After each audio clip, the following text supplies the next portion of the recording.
Hi everybody, it's another Mythic Monday, and today we're going to be continuing our journey through the Necronominous wave with Maxillius the Harvester. If Saturday morning cartoons fueled your imagination as a kid and powers your action figure collecting now as an adult, then you're in the right place. Thanks for stopping by, and welcome to Saturday Morning Toy Collector. And if you like my content, please consider subscribing.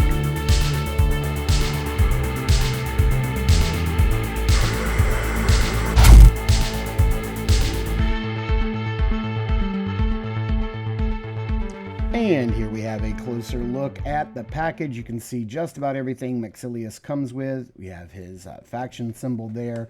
And if you wanted to pause this and give it a read, you certainly can. This is sometimes the only way I can read this thing because the print is so tiny. Here on the back, we see the cross sale. I have everybody on here except for Sir Adalric. I still need to pick him up. And then we have a current state of Mythos right there. But this guy is pretty dope. So let's get him opened up and take a closer look at the Harvester. Okay, so Maxillius does and does not come with a lot of stuff. And you'll see what I mean. So right off the bat, we do get two of these pointing fingers, which are always great. Having a skeleton that can point is just aces in my book. He does come with a standard skeleton head, a non-articulated jaw. It's just standard head. Looks really dope. He does come with this really cool real metal chain and this bone like chest piece. It hangs down in the front. You can see he's got a little metal ring in the back. It's not really metal, but it's sculpted to look like metal. And yeah, you've got like some sort of skull, and we've got like some bones here, and then who knows what kind of, they look like pelvic bones, but who knows. Have little spikes. They look really cool. There's a lot of really nice paint detail, even on the back, which you'll never see. And this little chain just hangs around his neck. We do get this really cool hourglass, like in the description says. This hourglass is filled with the swirling souls of those that have been captured, I guess, by Necronominous. But we have some nice silver and bronze with the gold. Looks really nice, and a nice frosted semi-translucent hourglass piece in the middle. Looks really cool, and this is pretty dope, and it's got a nice little handle, and this would look great with all of your figura obscura like dio pieces, the little set pieces that we're getting. This is definitely going to fit in very well with that. And then we get his scythe, which does come in two pieces. So we have the shaft part with this, it's all wood looking, and then this nice metal handle, and then we have the head of the scythe, which you can put on any way you want, whichever direction you want, but it's really nice and weathered. It's seen some action here with all the pitting and chipping here, silver and gold, and a nice wash. Looks really cool. And again, you can put this however you see fit, however you want to position the head, you certainly can. So let's turn our attention to Maxillius himself. So here's Maxillius straight out of the package, just as he comes. And he does come pre-installed with this massive back sort of shoulder pauldrons back armor piece. And it just looks really, really dope. You've got some really cool soft goods here from see Jessam.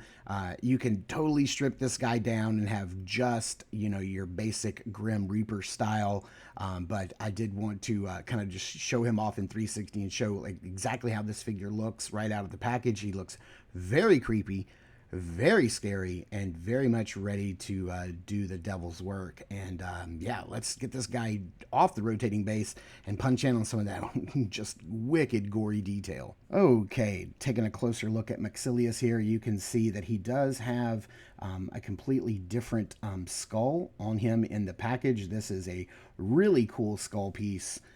With, I believe I've heard it said, more teeth than any human should actually have. He's so many teeth.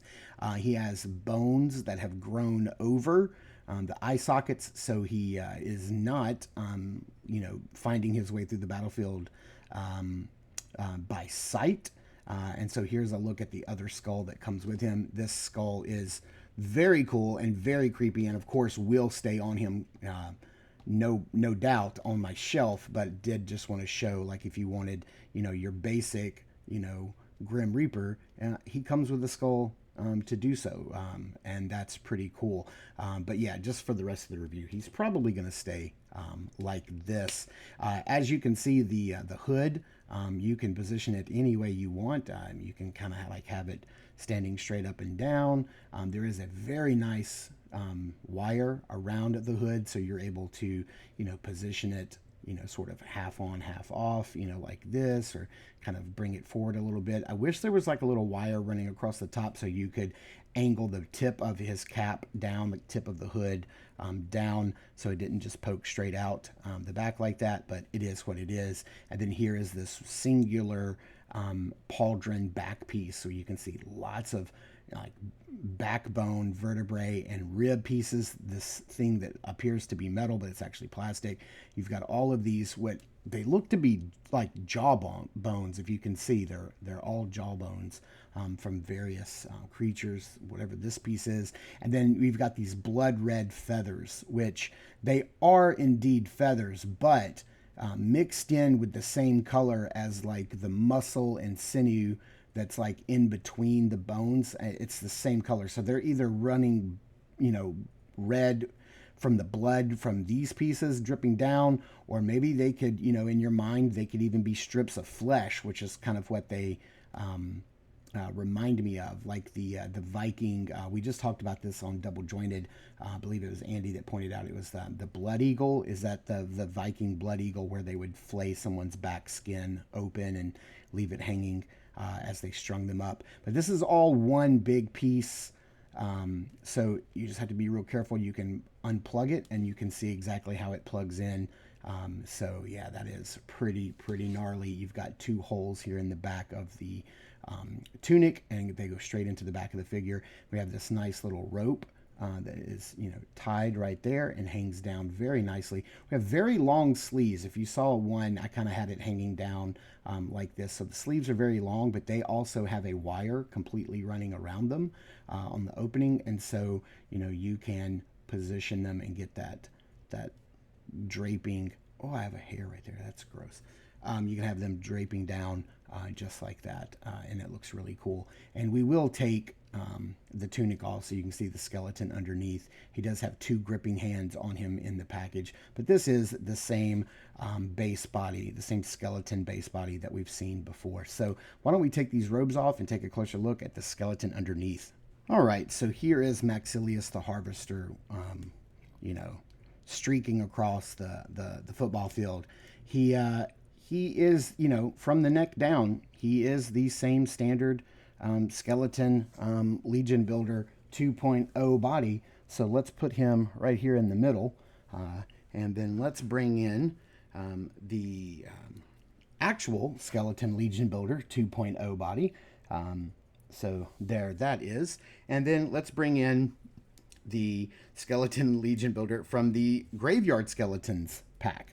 So you can see that we have many colors of the dead rainbow, I guess it would be. So you've got, your skeleton Legion Builder 2.0, which has this sort of sun-bleached bone color, like it's been laying in the sun and it's been bleached by the sun. We have your more yellowish color that matches the same color from Terpiculi and the little dog from Beluilith. So we have that right there, and this will probably match also the colors for Necronominus himself. And then we have the more grayish version. And now that, with everything that finished up with the dragon, Beathir, we know we're going to be getting at least one more colorway of this skeleton, a more charred, burnt, ashen body color. So there are the three colors that we have so far.